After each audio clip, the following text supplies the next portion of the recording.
£20 for a booster? Pfft, ain't buying that. Are collector boosters worth your money, or are they a massive scam? Guys, welcome to the video. My name is Jack Talks MTG, and I make Commander content for noobs like you. But today, we are going to be talking about collector boosters. Should you be paying £20 or $30 or whatever it is for a collector booster, a single pack? That is what I aim to answer in this video, so don't go anywhere. So when I first started playing Magic the Gathering, I was looking at all the products and I saw £20 booster packs. And my first thought was, what? Absolutely no way. How can anyone in the right mind pay £20 for a single booster pack? The world has gone mad, right? And I started the game and I was buying some boosters for just playing sealed, draft, or just even the odd ones to like open and stuff like that. And, you know, I started to realize that, or my play group, we all started to realize that, you know, there's no cards that are worth anything in these packs. Like, they are boring to open. You didn't have the excitement that we were used to from, you know, like Yu-Gi-Oh! Or my cousin used to play, collect Pokemon cards, right? Card Fight Vanguard, all this stuff where you could open boosters and get this like special rare that would be worth like loads of money and it would be super exciting. That just wasn't there. And it was super just, you know, just took the gas out of our sails. Gas? Took the air out of our sails. It was pretty rubbish.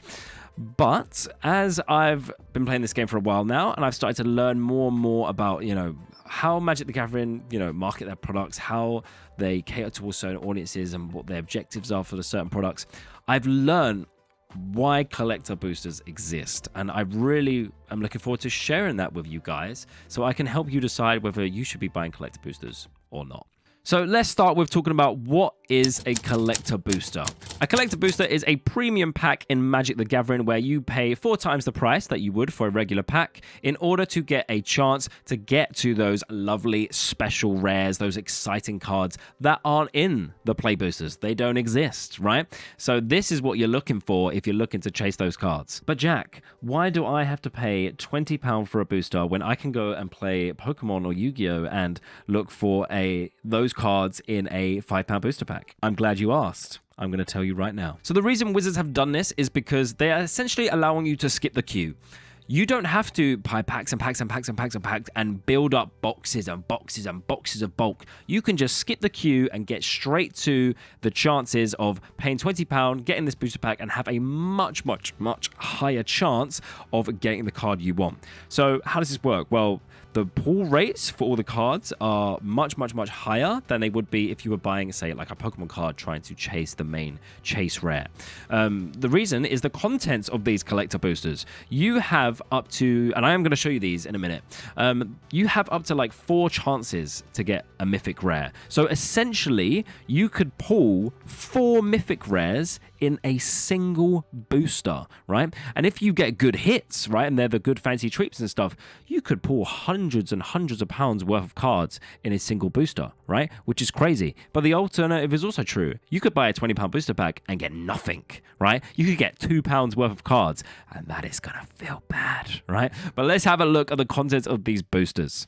So we're going to be talking about the Tarkir Dragonstorm boosters today, as that is the most recent set. That's the set that I'm going to be buying collector boosters for. So yeah, I wanted to share this with you. So here we go. Here's the contents of the cards. Now, this is a huge improvement. This is the official Magic the Gathering article. And compare this to Ether Drift's ones, right? Look at this. I mean, what the heck? What is this? What is this? No. Absolutely not. I'm confused as hell, and I've read this for about, 5 minutes trying to go up and over it, and just, no, I still don't know. So that is just an absolute eyesore. This, thank you, Wizards. Right, so let's talk about this much simplified booster contents. So you get 15 Magic the Gathering cards, the same as a play booster. 7 traditional foil commons or uncommons. 1 land card. 1 booster fun common or uncommon. Now, booster fun, what the hell is a booster fun card? Booster fun is just anything that's fancy treatment. That's all booster fun means, right? You can go read about it in this article, which is Project Booster Fun.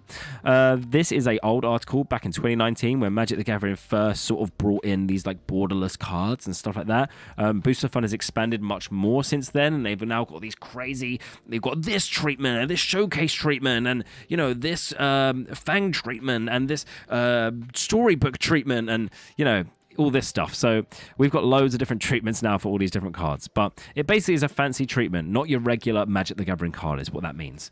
So one Booster Fun, common or uncommon, cool. One traditional foil, rare or mythic rare, there's a slot, mythic rare slot. One Booster Fun Tarkir Dragonstorm Commander card, does not specify rarity. So I'm assuming this could be anything from a common to a mythic rare. That is specifically only legal in Commander, which is quite exciting. So you're always guaranteed to get a card that has been specifically designed for Commander. I think that's really, really cool. And a way to just, it's just another way they're trying to make those boosters a little bit nicer. So they're really just trying to guarantee that, you know, you're at least going to get something that should be useful, which is, I think that's nice. 2 non-foil Booster Fun rares and or mythic rares. And then one foil Booster Fun rare or mythic rare, right? So we have got 4 chances to get mythic rares, right? So this is what you're getting for your money, right? If you're paying £20 for a booster, this is what you're getting. You're skipping the queue. Give me the good stuff. Give me the crazy mythic rares, the super playable stuff. Give me those Commander cards, right? That is what you are paying for. But as I said, collector booster, it can vary, right? It can vary. You could get a really rubbish booster or you could get a really, really, really good one. So those are the concepts of a collector booster. Now, if a collector booster is such a great idea, why are not other companies doing it, right? Why do you not see Pokemon doing it? Why are Yu-Gi-Oh not doing it? Why can't Vanguard doing it? Right, well, first things first, other companies are doing it. Star Wars Unlimited have just revealed their collector boosters. So they are doing it. They're now on their like 4th set and they've now brought collector boosters in. So why are Star Wars Unlimited doing it? Why are Magic the Gathering doing it? And why aren't these other companies doing it? I think that comes down to target audience, straight up. It's my opinion. This is not fact, but I believe it is all down to the target audience, right? So let me explain. So Magic the Gathering's target audience is older. Star Wars Unlimited is older. They are catering towards older people. Right there on the picture of the Tarkir Dragonstorm collector boosters, you can see 13 plus on the product. But that's not even the target audience. Realistically, people that play Magic are, I would see, typically fall between, the most popular is in their mid-20s, I would say, right?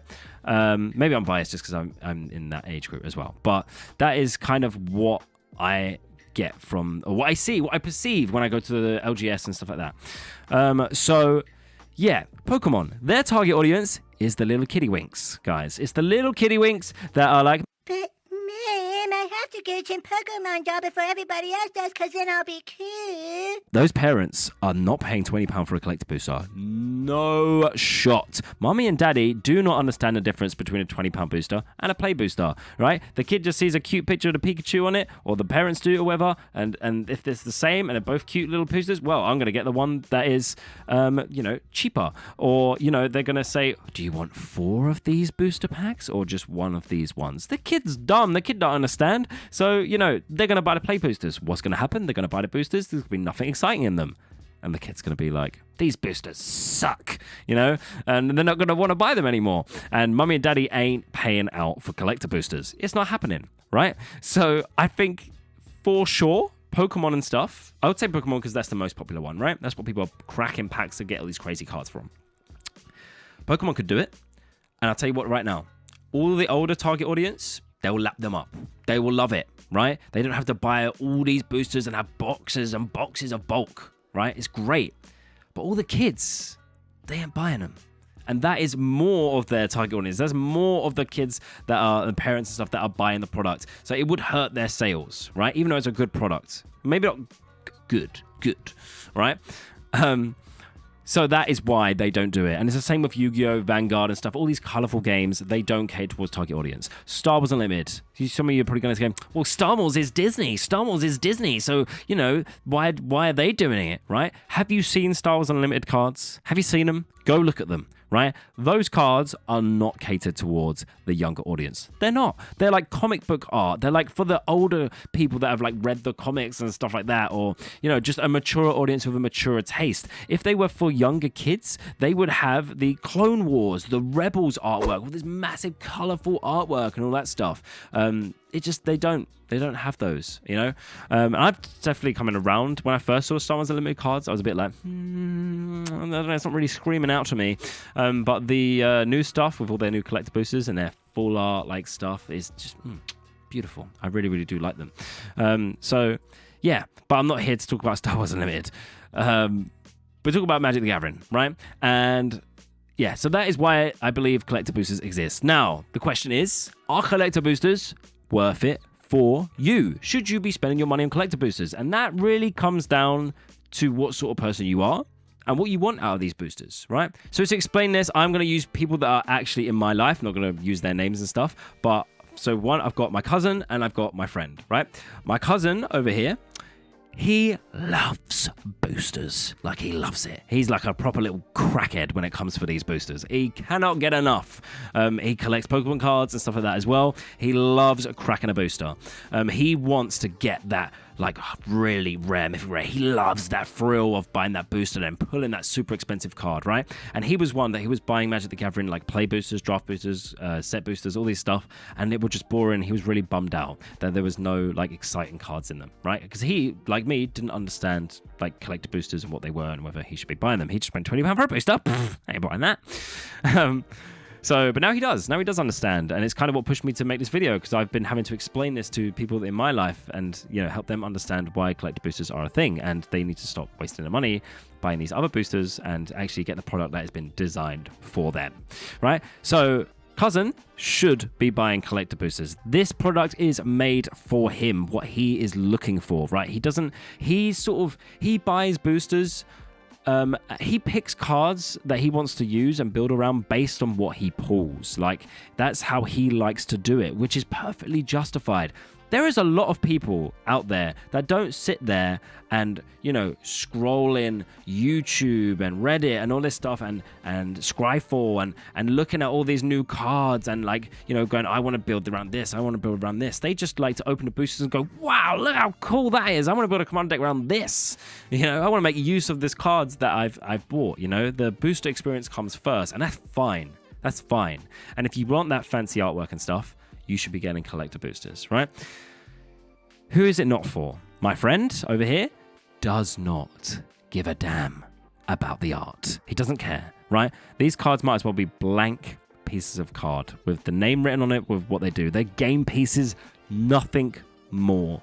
This person is never going to buy a collector booster. And if he did, it would be crazy, right? Even play boosters is not really for him, but yeah, he's just going to be buying the singles of cards that he wants, specifically, right? He's like, what does this card do? This is cool. This fits in my deck. I want it, right?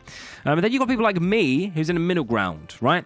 I always go on the side of playing over collecting. I love collecting. I love the art. You've seen in my videos, if you haven't already, you know, I gush over the artwork of these cards. I love them. I really, really do. And I may start to get more into the idea of getting a few collector boosters here and there of sets that I love, right? But I would rather spend £60 building a budget commander deck than £60 on free boosters. But that's not always going to be the case. Like, for example, with Target Dragonstorm, I'm going to be buying some collector boosters. I want to support the set, and I want a chance to pull those exciting, fun cards, right? I want to get on the experience, but I know that I am buying the experience. I know that financially this does not make sense. If you are looking for a financially sound decision, do not buy boosters. Play, set, draft, collector. Don't buy them, okay? Set and draft don't exist anymore. That's another topic. Play boosters, collector boosters. Don't buy them.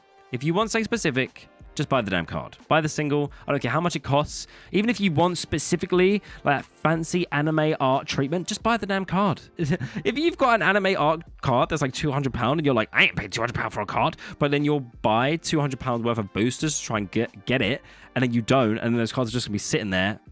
What was the smart decision? You just buy the card. But yeah, so that's just my thoughts. Okay, all this is just my opinions. So yeah, that is what collector boosters are for, right? So yeah, I hope that sort of shines some light on the whole topic of whether you should be buying collector boosters or not. Now guys, I will be picking up some Tarkid Dragonstorm collector boosters, and I explain why in this video. So if you want to know why, go check it out.